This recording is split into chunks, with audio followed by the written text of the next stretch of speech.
y promociona actitudes y acciones que van en contra de la vacunación.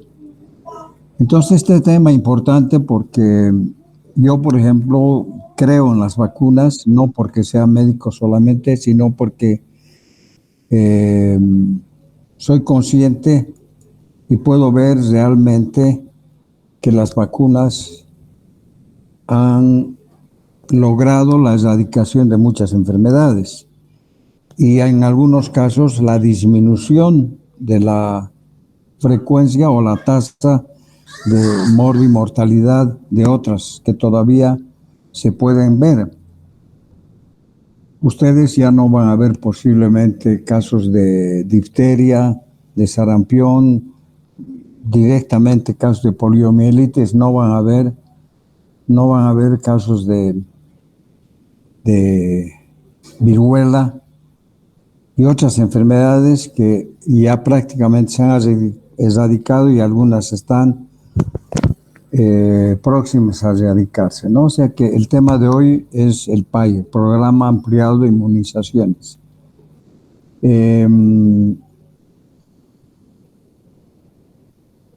Quiero que si quieren hacer alguna pregunta, alguna contribución respecto a este tema para que veamos que este tema que es de interés de todos, pues ustedes conozcan bien. Yo en los exámenes parciales y también en el examen de grado alguna vez he preguntado qué es la vacuna pentavalente, de qué enfermedades previene. Lamentablemente no saben o me nombran 7, 8 enfermedades. Entre ellas me meten enfermedades que ni siquiera están en el programa ampliado de inmunizaciones. O sea que tienen que conocer bien las enfermedades que previenen, generalmente la vía de aplicación y la dosis de la vacuna. Y qué enfermedades previene, lógicamente, ¿no? O sea, vamos a empezar ahora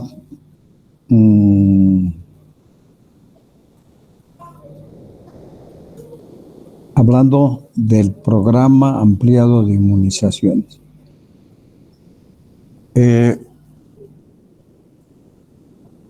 Si ustedes han leído algo sobre el PAI, han debido ver que existe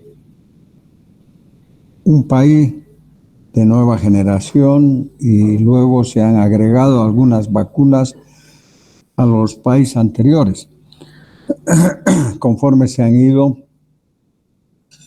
descubriendo más vacunas.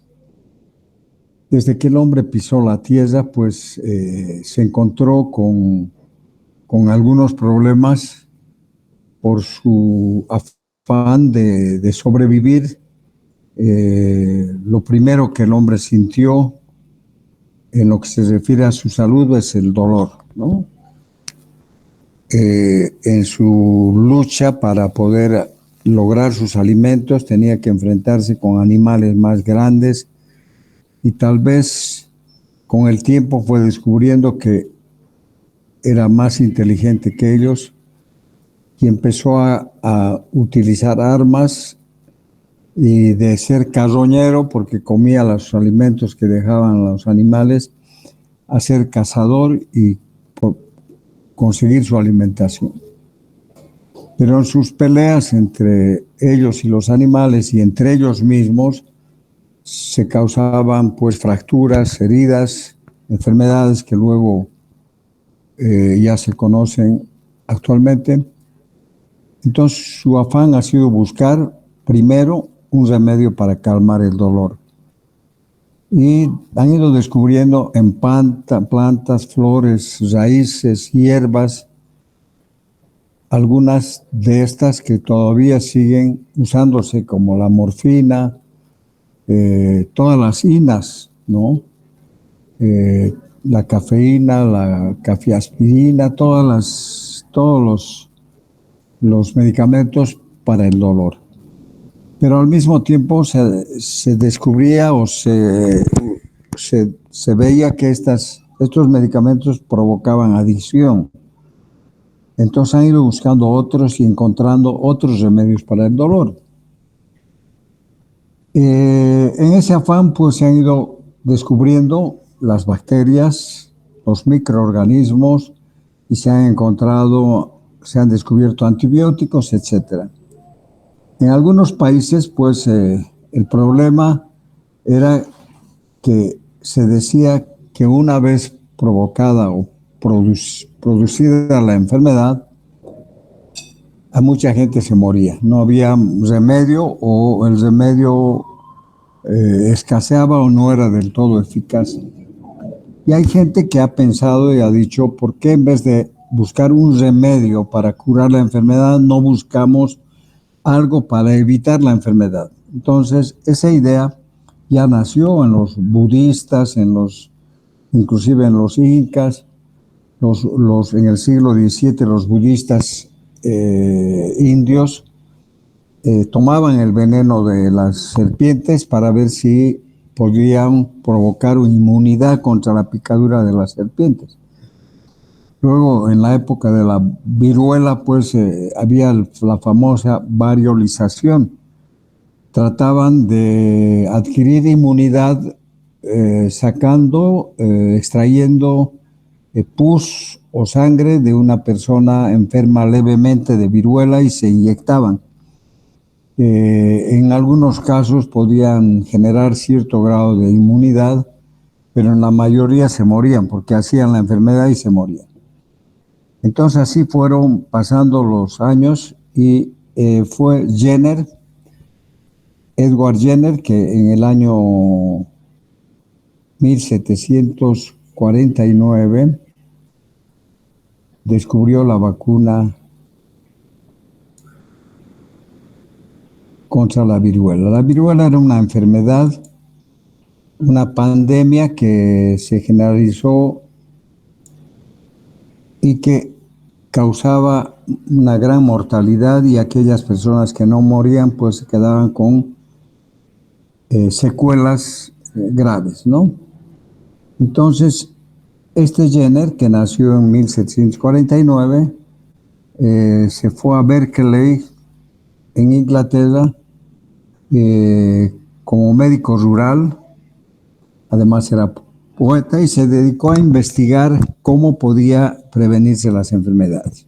Y para resumir, porque todo lo voy a dejar para que ustedes puedan leer, yo me he dado cuenta en los exámenes de grado, algunas veces les pregunto quién fue el primero que descubrió la vacuna o la primera vacuna y no saben.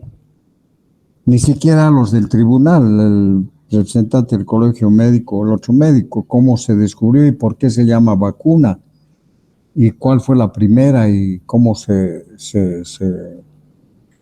investigó, ¿no? Entonces, este Edward Jenner, inglés, vio que en la población donde vivía era una población que se dedicaba a la lechería. Habían lecheras que ordeñaban vacas y vendían la leche. En ese tiempo estaba de epidemia la viruela y ellas decían, yo no me voy a enfermar de viruela porque yo ya he enfermado otro tipo de viruela y no me voy a enfermar. Él escuchó eso y trató de ver qué es lo que estaba pasando y descubrió que efectivamente las vacas transmitían una viruela mucho más atenuada, leve, apenas sintomática, con unas lesiones muy escasas en las manos de las lecheras. Entonces, muy parecidas también a las lesiones o pústulas que se presentaban en las personas con viruela humana. Entonces se arriesgó y extrajo de estas pústulas que tenían las ordeñadoras, pues pus, y le inyectó, le inoculó a un niño de 9 años o de 8 años. Este niño hizo la viruela de las vacas, una viruela leve que pasó en unos días y después de un tiempo de unos meses agarró y extrajo pus de una enferma de viruela humana y le inoculó al niño.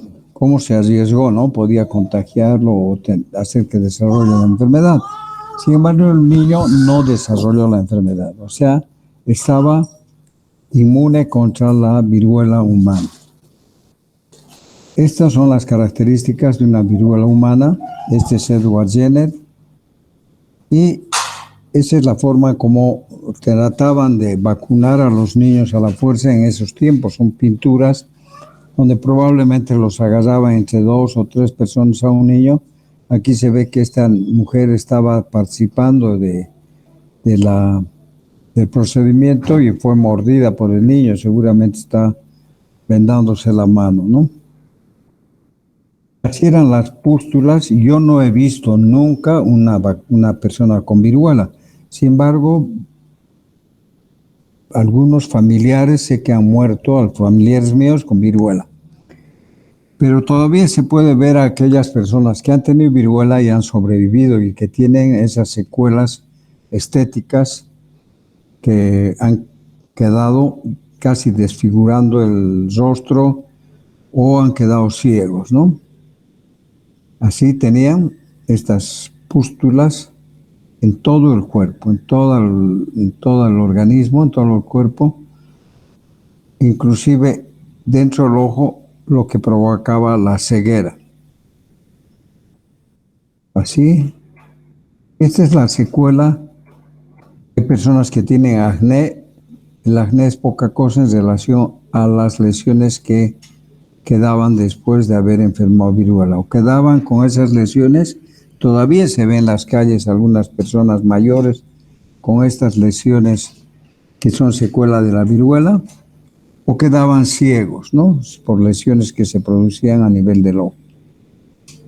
Bueno, aquí se ve un dibujo donde está Jenner investigando con sus ayudantes las lesiones que se producían en las lecheras que correspondían a la viruela de las vacas. Bueno, este es su tratado. Van a quedar todo esto para ustedes. La vaca que escogieron para, o sea, la lechera se llamaba Sarah Nelmes, tenía su vaca que le pusieron Blossom y de ella extrajeron el pus y le inocularon a James Phipps, un niño de 8 años. Bueno, es pura historia. Vamos a entrar directamente al tema. Vamos a hablar del programa ampliado de inmunizaciones. ¿Qué es el PAI? La Organización Mundial de la Salud y la OPS, Organización Panamericana de la Salud, crean el programa ampliado de inmunizaciones, o sea, el PAI, aprobado por la Asamblea Mundial de la Salud en mayo de 1974. Es decir, el objetivo era que todos los países, especialmente los países en desarrollo, tuvieran las mismas vacunas y que sean gratuitas y se administrara a los niños para prevenir las enfermedades que estaban prevalentes en la infancia.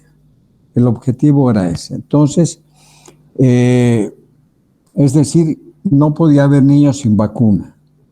Que un niño sin vacuna se traslade a otra ciudad o a otro país, o era susceptible de contraer y contraía enfermedades, o sea que todos se pudieron de acuerdo para que en todas partes se realice la vacunación. Eso se llama programa ampliado de vacunaciones. El objetivo era erradicar o disminuir la morbimortalidad de enfermedades prevenibles como la poliomielitis, la difteria, la coqueluche, el tétanos, el sarampión y la tuberculosis. Ya la vacuna contra la viruela prácticamente estaba erradicándose desde el descubrimiento de la vacuna por Jenner. Entonces, este programa ampliado era el objetivo eliminar estas enfermedades: polio, difteria, coqueluche, tétanos, sarampión y tuberculosis, ¿no? Eran 6 enfermedades y luego se han ido agregando otras. Quiero que ustedes investiguen un poco, pero ¿qué es la inmunización o vacunación? Activa el sistema inmune de la persona y previene enfermedades graves potencialmente mortales. Expone a las personas a una cantidad muy pequeña y muy segura de algunas enfermedades. O sea, son virus atenuados, muertos, proteínas o de estos virus o bacterias que se inactivan y se introducen al organismo y producen la formación de anticuerpos y ayuda al sistema inmune a reconocer y crear defensa contra estas enfermedades de manera eficiente. Bueno, sabemos, ustedes todos saben que es un antígeno. Un antígeno es una sustancia que desencadena la formación de anticuerpos, o sea, una sustancia que puede entrar al organismo y provocar la formación de anticuerpos. Eso puede causar una respuesta inmunitaria que actualmente se conoce como el sistema inmunitario adaptativo y bueno, ese sería el concepto más simple de lo que es un antígeno. Y anticuerpos son conocidos también como inmunoglobulinas, abreviado IG, son glucoproteínas del tipo gamma globulina que pueden encontrarse de forma soluble en la sangre y otros fluidos corporales de los vertebrados, disponiendo de una forma idéntica que actúa como receptor de los linfocitos B y son empleados por el sistema inmunitario para identificar y neutralizar estos cuerpos que van a producir la enfermedad, o sea, virus y bacterias. ¿Qué es una inmunidad activa? Inmunidad activa, porque eso son preguntas de examen, surge después de la exposición a un microorganismo infeccioso causante de la enfermedad. Es una persona que adquiere una enfermedad va a desarrollar una inmunidad activa, ¿no? Se va a enfermar y luego de pasar la enfermedad va a quedar inmune inmune a otra probable contacto con alguna otra persona con la enfermedad. Entonces, un microorganismo infeccioso causante de enfermedad y otra sustancia extraña, por ejemplo, después de una infección o una vacunación. La inmunidad activa entonces surge en respuesta a una infección o a la vacunación. Si nosotros adquirimos la enfermedad porque ha penetrado en nuestro organismo una bacteria o un virus, vamos a desarrollar una inmunidad activa. Pero también esa bacteria, ese virus, esa toxina introducida al organismo a través de las vacunas va a crear la misma respuesta inmunitaria. Entonces, a eso se llama inmunidad activa. La natural, que son anticuerpos desarrollados en respuesta a la infección, y los anticuerpos desarrollados en respuesta a la vacunación. Esa es la inmunidad activa. La inmunidad pasiva surge después de que una persona recibe elementos del sistema inmunitario, más comúnmente anticuerpos de otra persona, como las inmunoglobulinas, ¿no? Que ustedes saben muy bien que en la pandemia se llenaron los WhatsApps y los celulares de solicitud de personas que pudieran colaborar donando suero, de personas que habían enfermado con el COVID. Entonces, a eso se denomina inmunidad pasiva, es decir, puede ocurrir en forma natural, como cuando un lactante recibe anticuerpos de la mamá por medio de la placenta o de la leche materna. O sea, son anticuerpos formados en otra persona, como la mamá que le transfiere al niño esos anticuerpos, a eso se llama inmunidad pasiva. O en forma artificial, como cuando una persona recibe anticuerpos en forma de una inyección como gamma globulina, que confiere generalmente una protección inmediata, pero en forma corta, digamos, no duradera. Ya, entonces, esa es la inmunidad pasiva. Surge después de recibir anticuerpos de otra persona o de otra parte. La natural, la inmunidad pasiva natural, Son anticuerpos recibidos de la madre, ejemplo, a través de la leche materna. Y el artificial es anticuerpos recibidos de un medicamento, ejemplo, de una inyección e infusión de gamma globulina humana, ¿no? Bueno, la vacuna. Aquí vemos una enfermera vacunando a una niña. Antes nosotros que teníamos que trasladarnos como estudiantes, nos capacitaban durante varios días y luego íbamos en campaña de vacunadores con nuestros docentes y las enfermeras a lugares más alejados para buscar a niños para vacunar. Y generalmente no encontramos, llegamos a una población y no había ni un niño. Nos íbamos y a alguien se le ocurría, volvíamos y encontrábamos a todos los niños que se habían subido anteriormente al techo, a un árbol, se habían subido al cerro, porque no querían que sus hijos sean vacunados. Creían que las vacunas transmitían la enfermedad y, bueno, había un tabú, una situación que hacía que los padres se negaran a vacunar a sus hijos. Han tenido que pasar muchos años para que se pueda conseguir de que la gente vaya a hacerse vacunar a los hospitales, con programas ampliados, con campañas donde se capacita a la gente y se hace la vacunación masiva, un día domingo, digamos, pero todos los días se vacuna. Todos los días existe el vacunatorio en cada hospital donde la gente que va a ser atendida, pues pasa por vacunas y se le administra su vacuna cuando le corresponde. Entonces, la vacuna es un preparado destinado a generar inmunidad adquirida contra una enfermedad. O sea, es una inmunidad activa, estimulando la producción de anticuerpos. ¿Y cómo se hace? Pues metiendo al organismo en forma debilitada, muertas o fracciones o toxinas atenuadas dentro del organismo para que el organismo active su sistema inmune, reconozca la enfermedad que producen esos microorganismos muertos inactivados, y cuando se produce el contacto, pues ya no enferme, ¿no? Entonces, la administración de una vacuna se llama vacunación.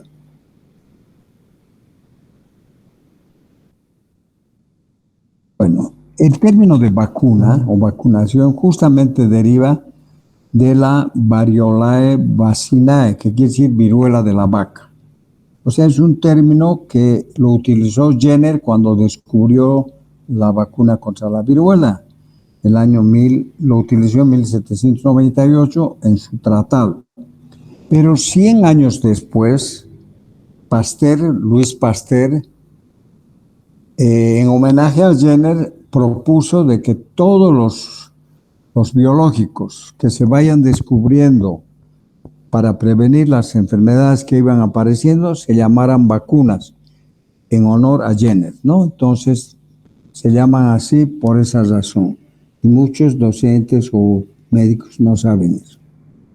Bueno, el PAI en Bolivia funciona desde el año 1979 y al principio, como les decía, que había que ir en busca de niños para vacunar, las coberturas eran muy bajas, ¿no?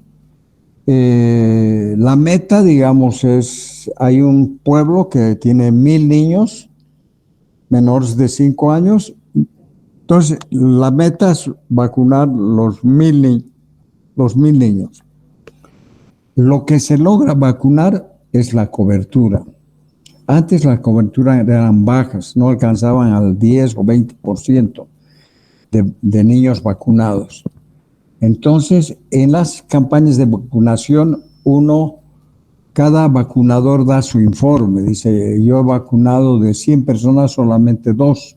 ¿Por qué? Porque había un río, porque no, las mamás se habían ido a sembrar o a cosechar o porque, qué sé yo, porque había muchos perros en la zona y no nos dejaban pasar.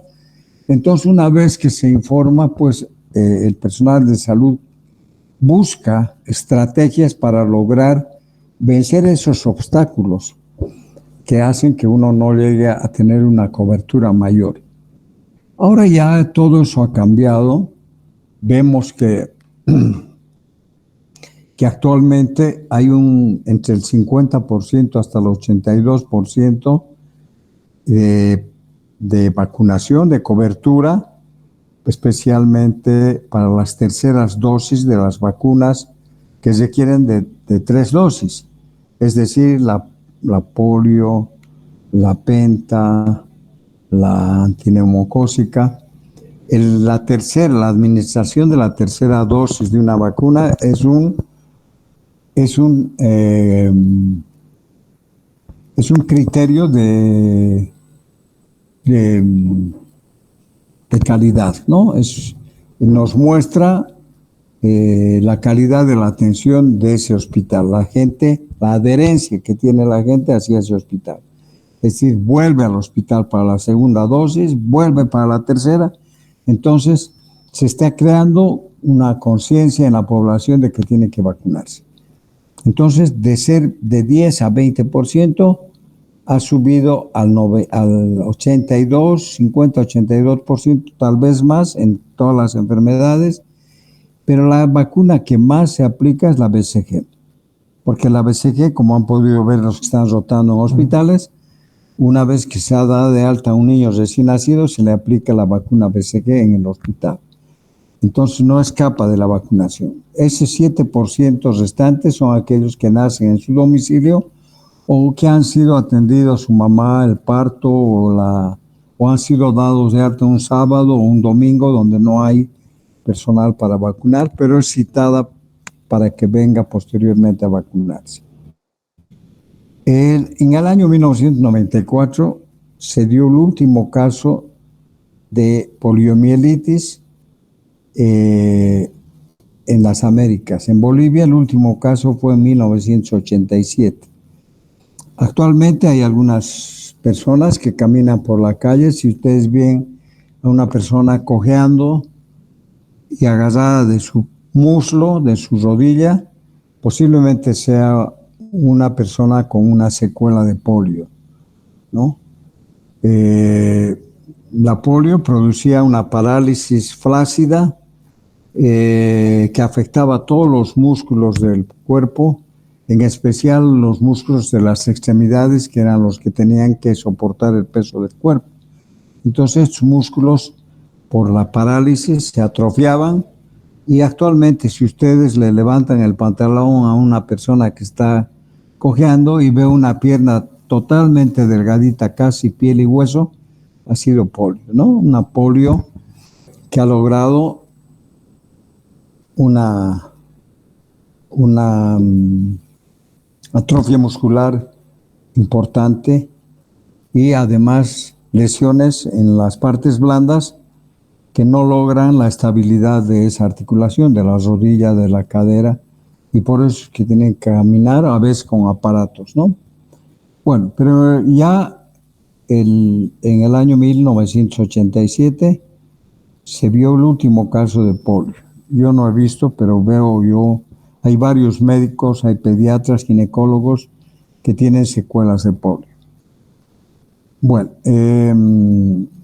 la lista de enfermedades graves que se han erradicado o cuyas cifras se han reducido dramáticamente por las vacunas continúa aumentando, desde las paperas, que todavía siguen habiendo casos en ciertas épocas del año como epidemias, el sarampión, que yo he visto hace unos 15 años o más, fui a ver a la cárcel de mujeres, me llamaron del CEDES para que vaya a constatar si había casos de sarampión, porque había una denuncia y llegué y todas las presas jóvenes, todas las prisioneras o jóvenes, todas tenían sarampión como copiado del libro, ¿no? Esa fue la última vez que vi un caso de sarampión. Parece que ha habido rebrotes en Venezuela, en Estados Unidos, en Brasil, por una condición en Venezuela, la crisis sanitaria donde no hay ni medicamentos, de ahí migran a otros lugares y llevan la enfermedad, y hay personas que ya no están recibiendo la vacuna y son susceptibles y enferman. Entonces, inmediatamente se moviliza al personal de salud para bloquear los posibles contactos y vacunar a esta gente susceptible y evitar el que se propague nuevamente la enfermedad. Bueno, yo he visto un solo caso de tétanos neonatal, o dos casos, creo. Había muchos antes cuando las mamás tenían sus partos en su domicilio. Se colgaban de una rama de un árbol a la orilla del río, pujaban, tenía a su bebé, lo bañaban en el río y ligaban el cordón con una lana que hacían de sus ovejitas y cortaban el cordón con un pedazo de vidrio o cerámica que estaba entre el estiércol, el barro, la tierra, sin ninguna condición de asepsia y antisepsia. Entonces había bastante tétanos porque el Clostridium está ahí en la tierra junto a los excrementos de los animales. Desde que hay ahora el bono Juan Azurí de Padilla, donde a la mamá se le paga para que vaya a tener su parto a una institución y tenga su bebé en buenas condiciones, pues ha disminuido el tétanos. Yo he visto 2 veces tétanos neonatal, después no he vuelto a ver más. Sin embargo, dentro del plan del programa ampliado está la vacuna contra el tétanos. Bueno, la viruela se erradicó del mundo el año 1977, gracias a la vacuna de Jenner. La poliomielitis, actualmente había afiches en diferentes partes del mundo, especialmente en las zonas del África o lugares donde existe miseria, hambre, hacinación, la vida es difícil, la gente es desnutrida, no tiene medios, si hay hambre, no hay condiciones de saneamiento ambiental o de salubridad. Ahí se han colocado letreros donde se paga $1 millón a la persona que denuncie un caso de polio. Se han roto esos carteles, han desaparecido, no se ha vuelto a presentar nadie que diga yo he visto un caso de polio. O sea, se considera erradicada la poliomielitis, ¿no? Entonces, no se reportó ningún caso en el año 2000. O sea, han habido algunos casos que han ido presentando y justamente los rebrotes o esos casos aislados se presentan en poblaciones muy desarrolladas como Estados Unidos, Francia, etcétera, porque ahí ya esas vacunas no se aplican. Entonces hay gente susceptible y si migra un paciente de Venezuela a Estados Unidos puede ocasionar un brote de una de las enfermedades que ya se consideraban erradicadas. Bueno, a pesar de que hubo 12.230 muertes a causa de la difteria en los Estados Unidos en 1921, mucho antes de la disponibilidad de la vacuna, en 1998 solo un caso de difteria. Yo he visto varios casos de difteria, he estado de turno para controlar al paciente con difteria, porque son pacientes que se mueren y uno tiene que estar ahí para evitar que se muera. Se puso de moda la traqueostomía y toda la vestimenta que ahora se ve o se ha visto en los hospitales por el COVID. Así se atendía a los niños con difteria o a los pacientes con difteria, ¿no? Vamos a ver en otro tema esta enfermedad. Bueno, pero ya se han erradicado. O sea, eso hace de que nosotros tengamos que creer en las vacunas. No hay planes de gente millonaria que quiere eliminar a través de la vacuna o crear esterilidad o disminuir la población con sustancias que se mezclan con las vacunas. No creo en eso, pero de todas maneras cada uno tiene sus razones para creer o no en las vacunas. Bueno, el PAI de segunda generación, yo hablaba de que el PAI se creó para erradicar la polio, la sarampión, la coqueluche, el tétanos, el, eh, la difteria. Eran 6 enfermedades. A eso se ha ido agregando otras vacunas, ¿no? La DPT, que era la vacuna para erradicar la difteria, la coqueluche y el tétanos, se la ha reemplazado por la pentavalente. O sea, se han agregado 2 vacunas más a la DPT. O sea, en vez de DPT, difteria, coqueluche y tétanos, actualmente se llama pentavalente porque se ha agregado la vacuna contra la hepatitis B y la vacuna contra el Haemophilus influenza tipo B.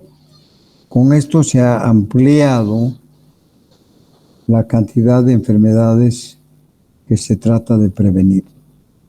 Después vamos a comentar. La antisarampionosa, que se administraba a los 12 meses y que en casos de brotes o de epidemias se vacunaba a los 9 meses, se sigue vacunando ahora al año de edad, pero se le ha agregado dos vacunas. La vacuna contra la rubiola y contra la papera, y se llama SRP, ¿no? Entonces se llama la triple viral. Antes la triple viral era la DPT, ahora es la SRP. Entonces ya hay más vacunas.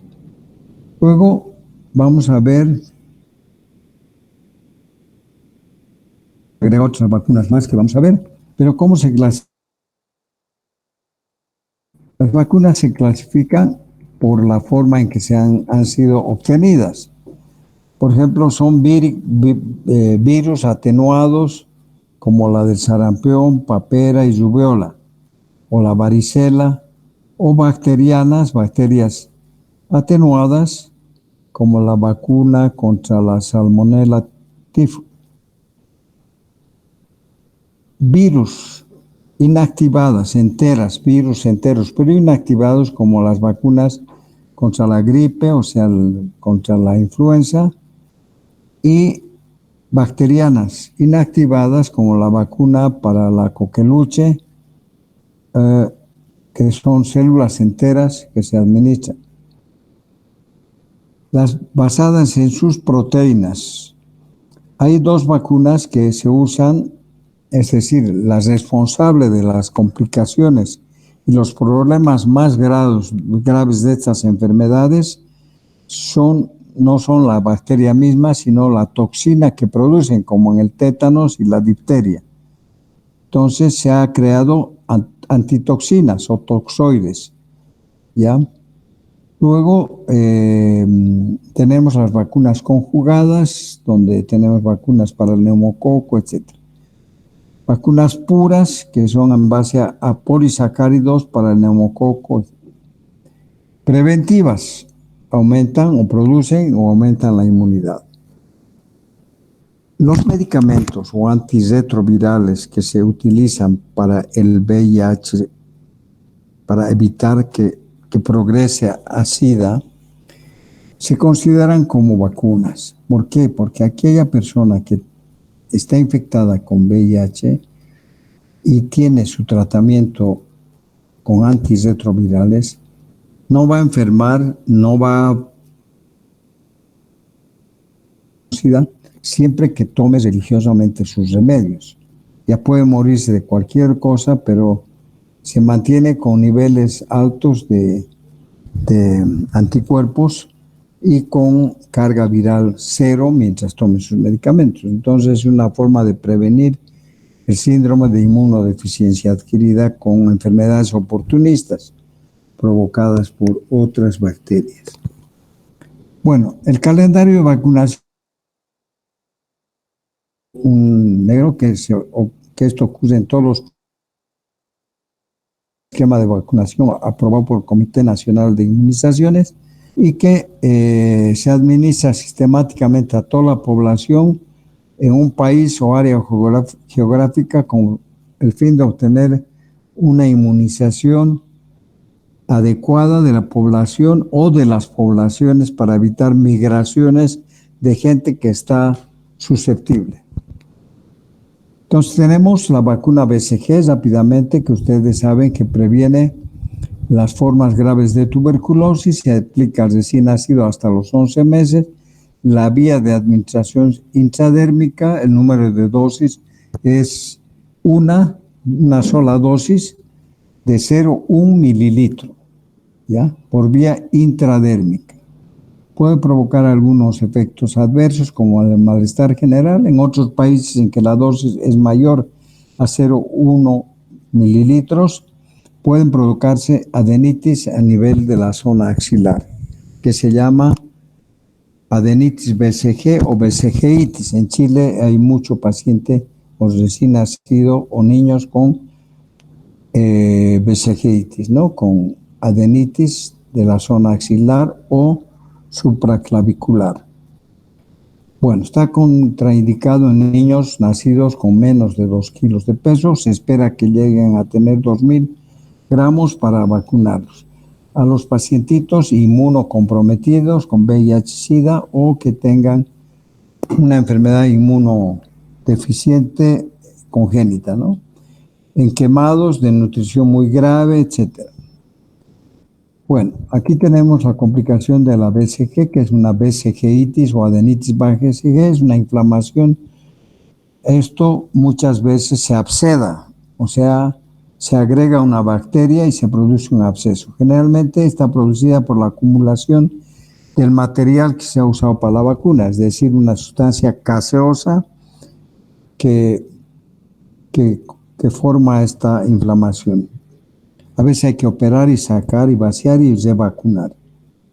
Luego tenemos, esto es lo que se ve con frecuencia aquí en Bolivia y en algunos otros países también, que es una inflamación de la zona de aplicación de la vacuna, donde se observa un material parecido a yeso o cal, que es la vacuna.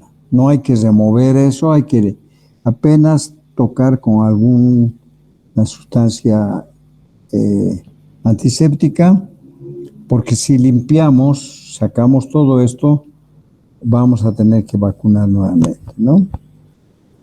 Luego tenemos la antipolio. La antipolio previene la poliomielitis, la edad de aplicación, la primera dosis a los 2 meses, la segunda a los 4 meses, la tercera a los 6 meses, el primer refuerzo a los 18 meses o a los 2 años y el segundo refuerzo a los 4 años. Antes todas estas dosis se administraban por vía oral, pero ahora se administra la primera dosis por vía intramuscular y las otras dosis por vía oral, ¿ya?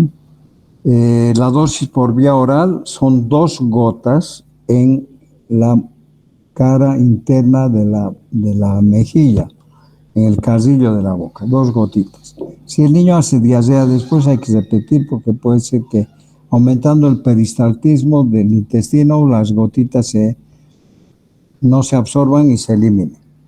Son 2 gotitas.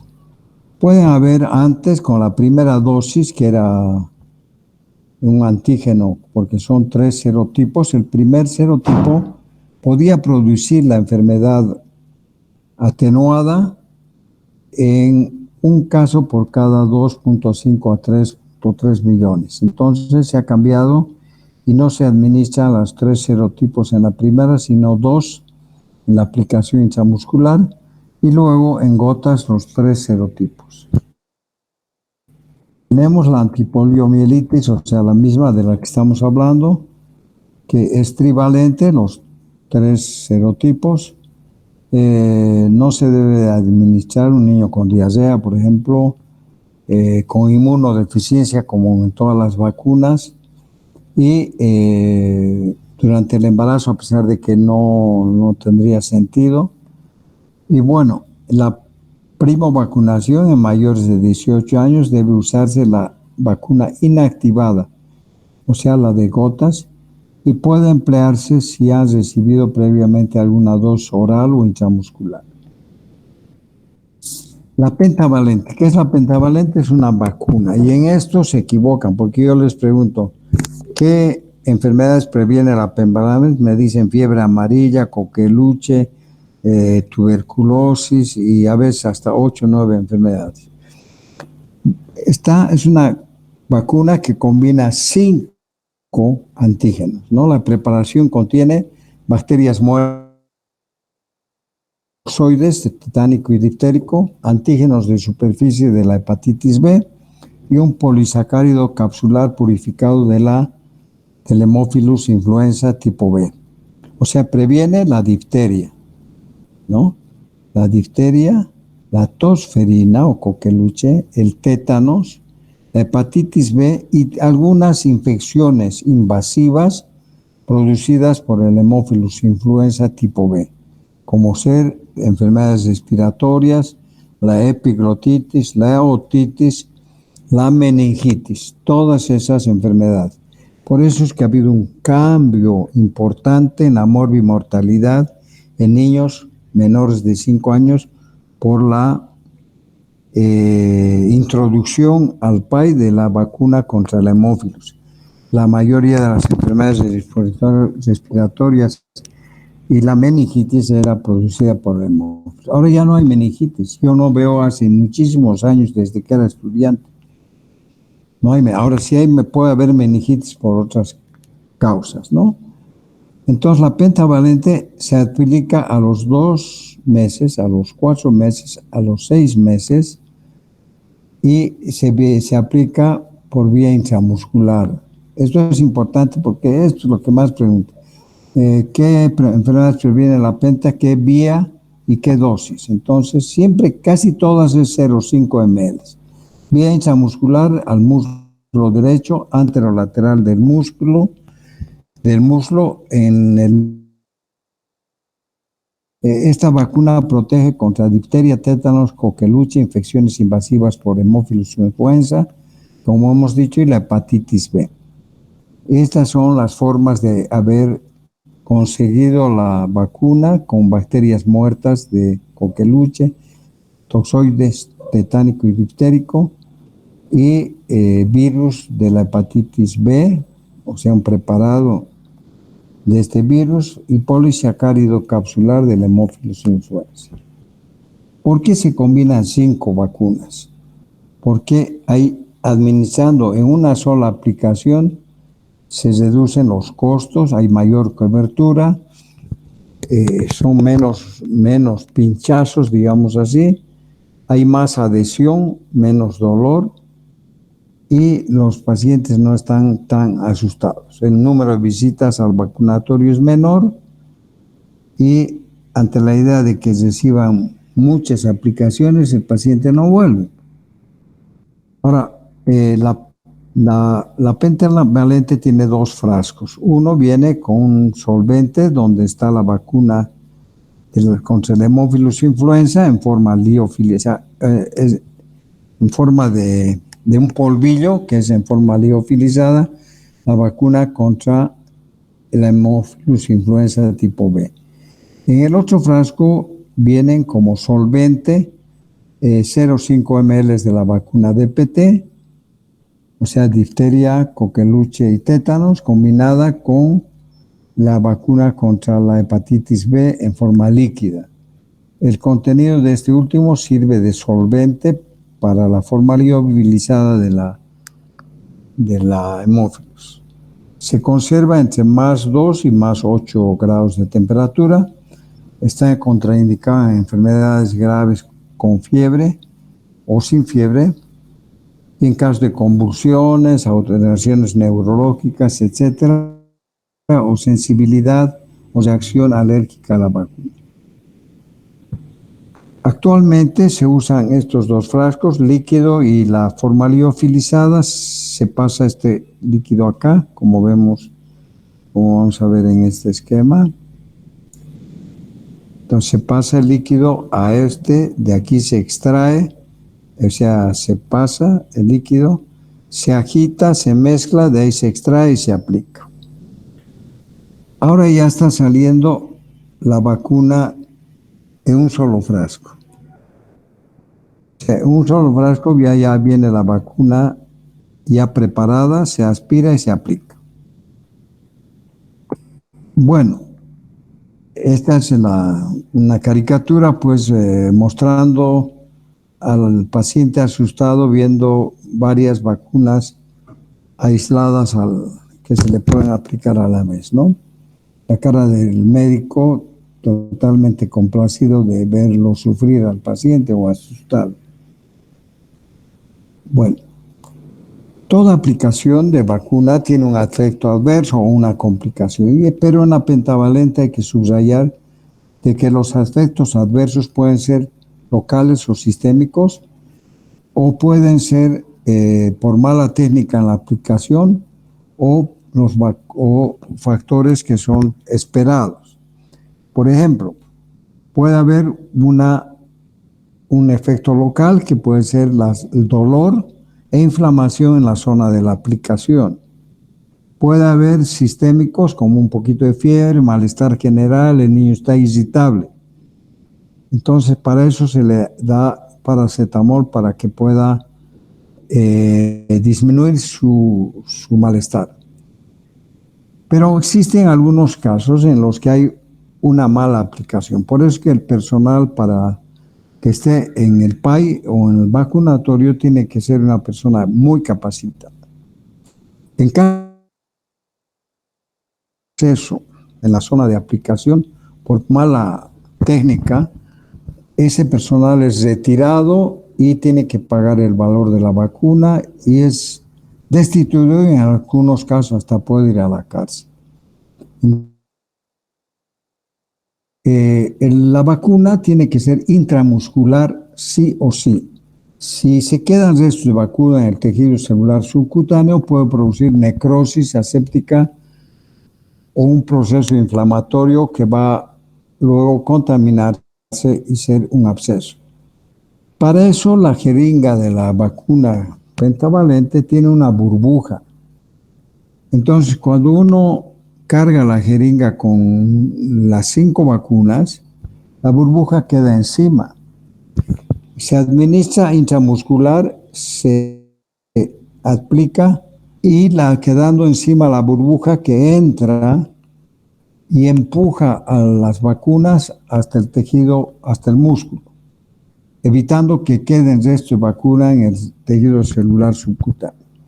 Yo así aplico la penicilina benzatínica porque cuando se aplica en el tejido celular la benzatínica puede producir un absceso.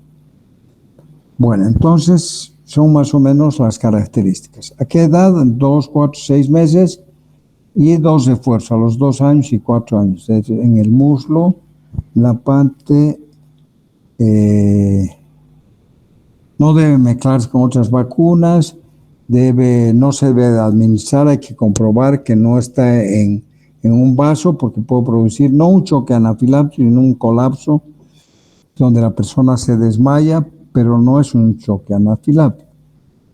Y la administración intradérmica o subcutánea produce esas complicaciones, además no produce la reacción inmune. Aquí 0,5 ml, no se olvide, 0,5 ml por vía intramuscular en la cara externa del muslo. Aquí tenemos la zona de aplicación. Bueno, entonces, ¿dónde se aplica? Aquí. Recto anterior.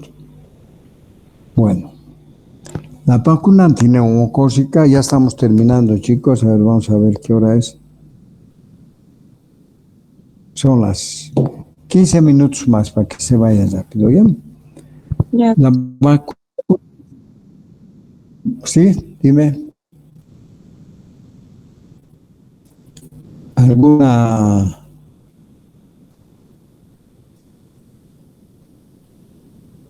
¿Hay alguna pregunta?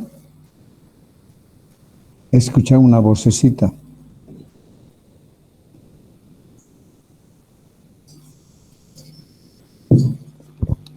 Todos mudos. Mona Lisa de Sousa. Hola, doctor. Disculpa que te haga despertar. ¿Alguna pregunta? No, doctor. No, Le ha, no hay duda, doctor. le ha chuntado, ¿no? Le ha chuntado, estabas durmiendo. No, Higo doctor. Estoy aquí. o Tiago Araujo, Sí, doctor. ¿no? Iago. Ya. ¿Qué novedades? ¿Está lloviendo o no? No, doctor, muy caliente hoy. ¿Con qué estabas soñando? ¿Yo?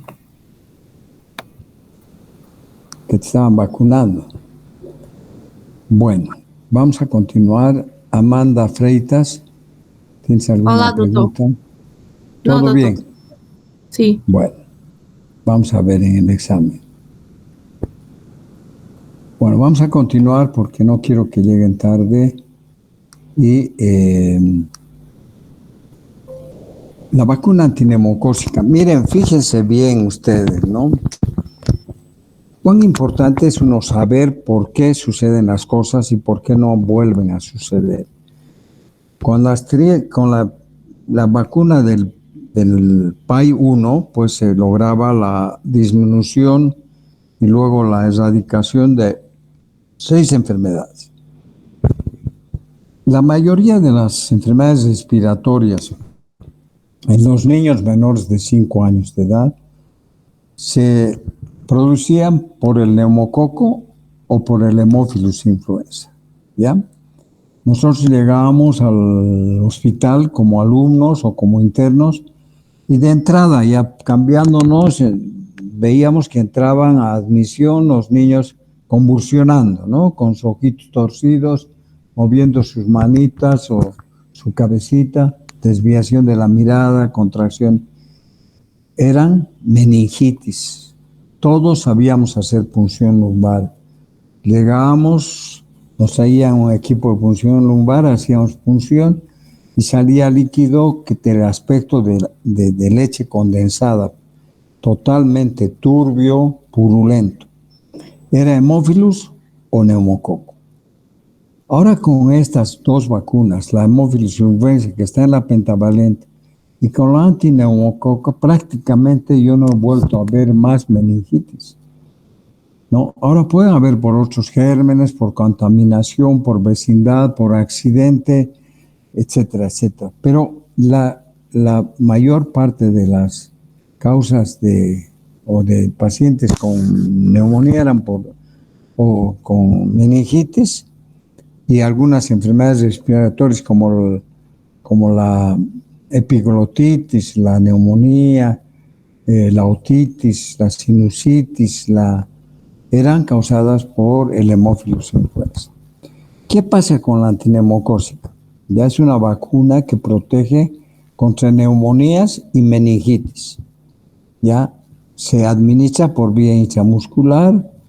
La dosis son 3 dosis a los 2, 4 y 6 meses. ¿Qué cantidad? 0,5 ml por vía intramuscular, no se olvide.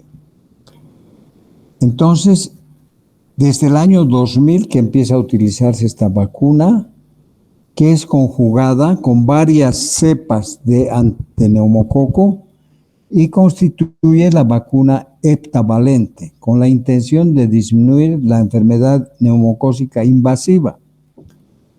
Pero como la gente sigue tomando antibióticos, amoxicilina, penicilina, etcétera, estos microbios, estos neumococos han mutado y han aparecido nuevos neumococos que no les afecta la vacuna.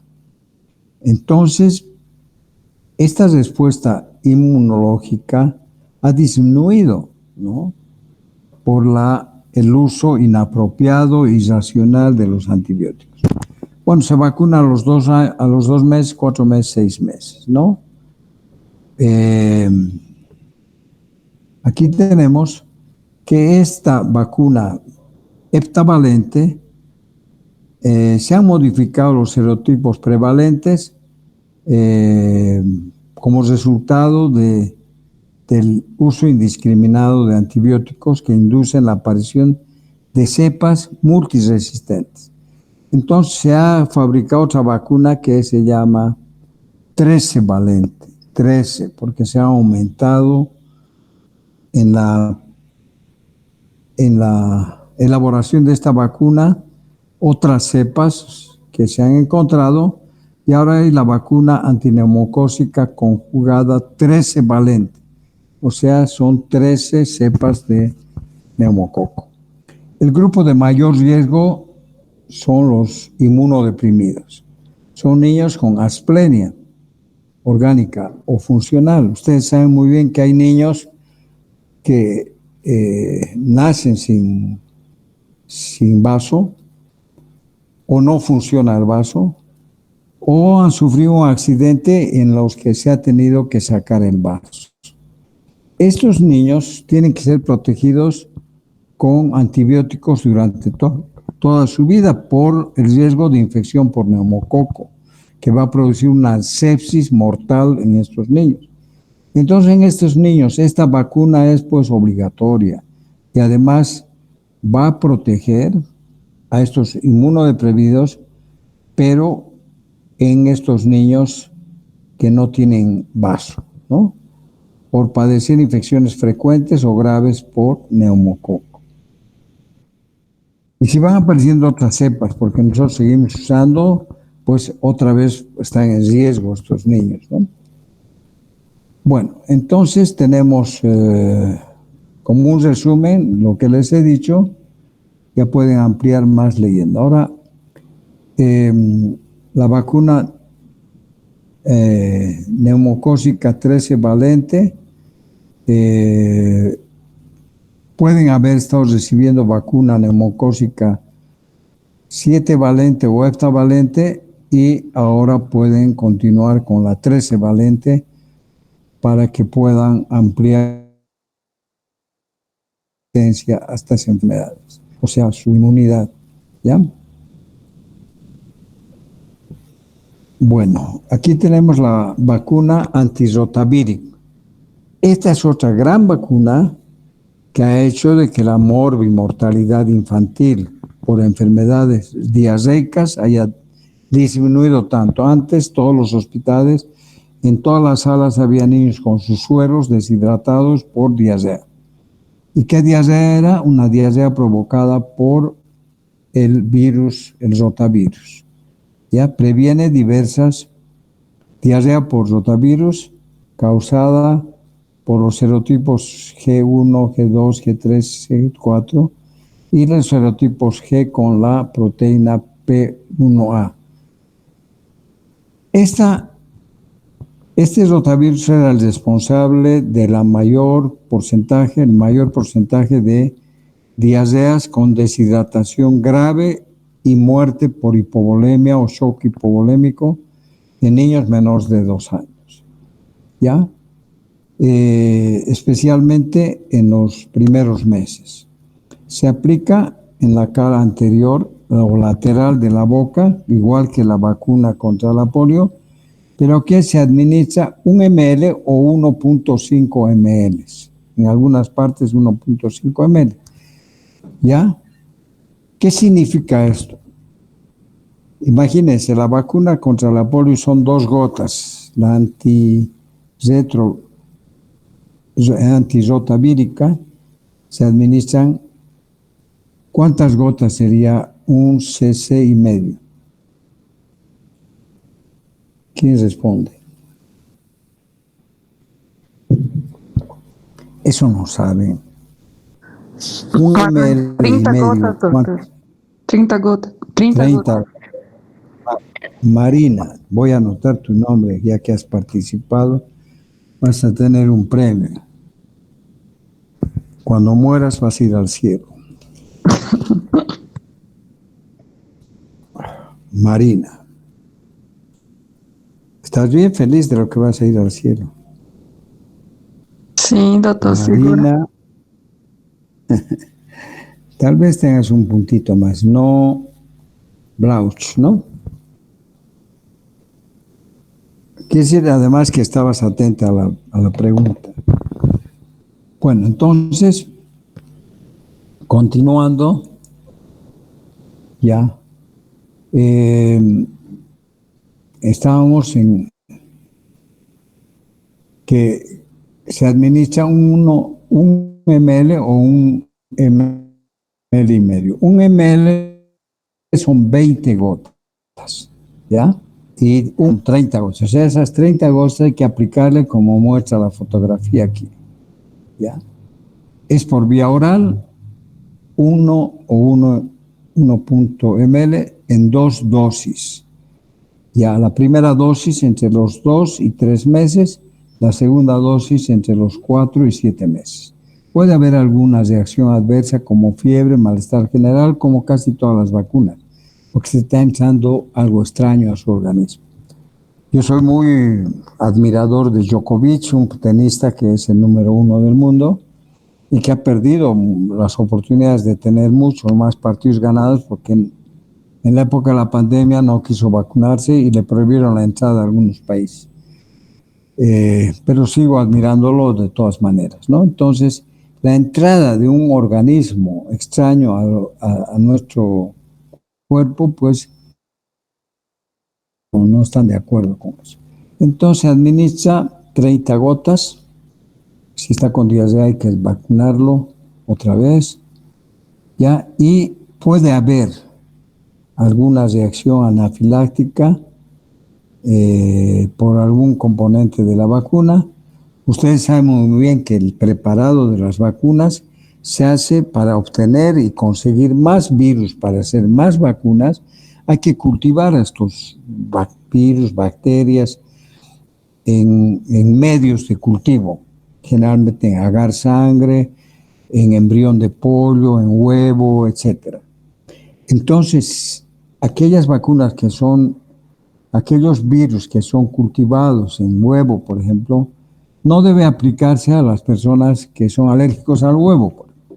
Órganos en suero equino.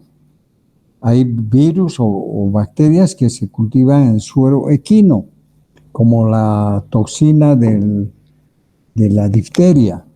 Entonces, estas vacunas además tienen un antibiótico para evitar de que alguna bacteria pueda contaminar o estar incluida en la vacuna, como ha ocurrido en muchos casos, ¿no? Entonces está con neomicina y puede ser que las personas alérgicas a la neomicina hagan una reacción fuerte al administrarse la vacuna. También se habla, ustedes no sé si se acordarán de una causa de abdomen agudo en el lactante, que es la invaginación intestinal o intussuscepción. Bueno, hay riesgo de que se administra a un niño que ha tenido invaginación intestinal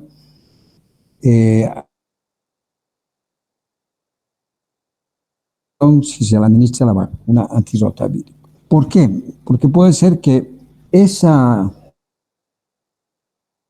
coordinación del movimiento peristáltico del intestino al tomar leche materna y leche de vaca o por cualquier otra razón, o el rotavirus que está entrando al organismo, produce otra vez alteraciones en el peristaltismo, ¿no? Entonces, esa es una contraindicación. Bueno, la SRP, la sarampión, rubiola y paperas. Previene el sarampión, la rubiola y la papera. La edad de aplicación al año de edad hasta los 23 meses. Es una sola dosis que da inmunidad para toda la vida. Una sola dosis igual de 0,5 ml por dosis, pero es por vía subcutánea. Tiene que haber un ángulo de 45 grados entre la aguja y la piel. Hay un nivel de protección hasta del 100% de los 3 componentes de la vacuna SRP, sarampión, rubiola y paperas. Puede haber un poco de reacción o malestar general, fiebre, etcétera, a las personas que reciben esta vacuna. La vacuna SRP no debe darse aspirina, Ascriptin, Mejoral, qué sé yo. Tampoco se debe administrar a pacientes con deficiencia congénita o adquirida, o aquellos que están recibiendo tratamiento con corticoides, etcétera, etcétera. Bueno, Vamos a pasar rápido a la antiamarílica, que ustedes la conocen bien. Muchos de ustedes han sido vacunados como una obligación para el ingreso al país, ¿no es cierto? O para salir del país al exterior. Previene la fiebre amarilla y se aplica, antes se aplicaba solamente a las personas mayores, pero ahora se ha introducido al país. Se puede aplicar desde los 12 meses hasta los 23 meses. Y si hay un niño que está con sus padres y están viajando a un lugar endémico, puede vacunarse desde sus 6 meses. ¿Ya? La vía de administración es subcutánea. La dosis de 0,5 ml por dosis es una sola dosis en realidad que da inmunidad para toda la vida. Puede haber fiebre como reacción adversa. Algunas características podríamos decir que antes eran frascos con 50 dosis que duraban 1 hora una vez abierto, y si había una sola persona para vacunar, se desperdiciaban 49 dosis. Ahora viene en frasco de 5 dosis y duran más tiempo, 4 horas, desde que se abre el frasco. Provocan una inmunidad definitiva y se administra a quienes.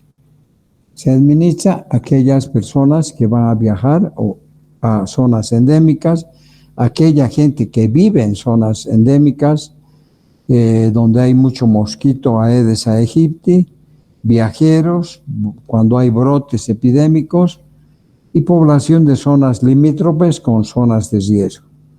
Se debe aplicar 10 días antes del viaje. Muchas personas se aplican la vacuna y al día siguiente están viajando. Esas personas, si se vacunan, si son picadas por el mosquito, van a enfermar, porque todavía no ha habido una respuesta del sistema inmunitario. Tiene que pasar 10 días para que haya esa respuesta. Se la ha incluido al país desde el año de edad, pero en casos se puede vacunar desde los 6 meses. No se debe administrar alérgicos a la neomicina, a la polimicina B o alergia al huevo, porque ha sido cultivado en huevo y protegidas contra contaminaciones con neomicina y polimicina B. Aquí vemos un mosquito, está totalmente lleno de sangre de la persona que ha picado. A ver, voy a preguntarle a uno de ustedes. A ver, Andrea.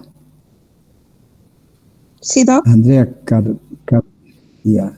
Si tú has viajado Carmen. al Chapare, Ya. ya, si tú viajas, si te alojas en un hotel, te acuestas y despiertas y en tu cama, o sea, en la pared cerca de tu cama va a ser un mosquito lleno de sangre. ¿Qué haces?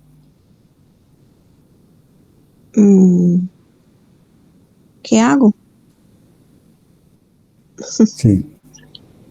Lloras, ríes. No, ¿O no, qué haces? o sea, no puedo vacunarme porque tiene que ser en 10 días, ¿no? Entonces no me va a servir nada que vaya a vacunarme. No, pero digamos Ya me por vacuné. eso, ves una... Sí, puede ser que te hayas vacunado o no, pero ¿qué haces con el mosquito que lo ves ahí? No vas a hacerte picar otra vez y apretarle la barriga para que devuelva la sangre que se ha chupado, ¿no? Claro. Tampoco lo puedes matar. No lo Claro. matas. No puedes matarlo porque ya es tu pariente, ya lleva tu sangre. Entonces, déjalo así. Y si estás vacunada, ya estás protegida. Lo único que puedes hacer es rascarte, ¿no? Claro. Bueno. Sí, Doc. No, Así es. Claro, dice. Bueno, yo lo mataría. Bueno. No puedes matarlo porque es tu pariente. No, pues. Bueno, entonces vamos a continuar. Gracias, Doc. La vacuna DT es la difteria tétanos, que aún se sigue administrando. Se puede prevenir el tétanos neonatal y la difteria, ¿no? Porque hay todavía brotes de difteria. La edad de Doctor. aplicación puede ser, sí, dime. Perdón, voy a pedir permiso para salir, Dime, que dime. tengo micro parcial ahora en la U. Lucas, ¿a qué hora entras? A las 8, pero vivo en Tequipaya. Ya, puedes irte nomás, pues, ¿ya? Más Ya, bien, esto luego. más hablamos y se van a ir todos, ¿ya? Ya, Es un ratito más, deme un minuto, es que no quiero que queden algunos conceptos. ya. ADT que previene el tétanos neonatal y difteria, ¿no? Hay 2 edades de aplicación, entre los 7 y 9 años y de 10 a 49 años, es decir, a las mujercitas en edad fértil, para evitar el tétanos neonatal y la difteria. Luego tenemos la de la influencia estacional, que ya se está administrando en algunos hospitales. Cada cambio de estación se administra, pero en los niños menores de 1 año se aplica por vía intramuscular. La edad, niños antes del año, 2 dosis de 0,5 ml por vía intramuscular, y niños mayores de 1 año, una sola dosis de 0,5 ml.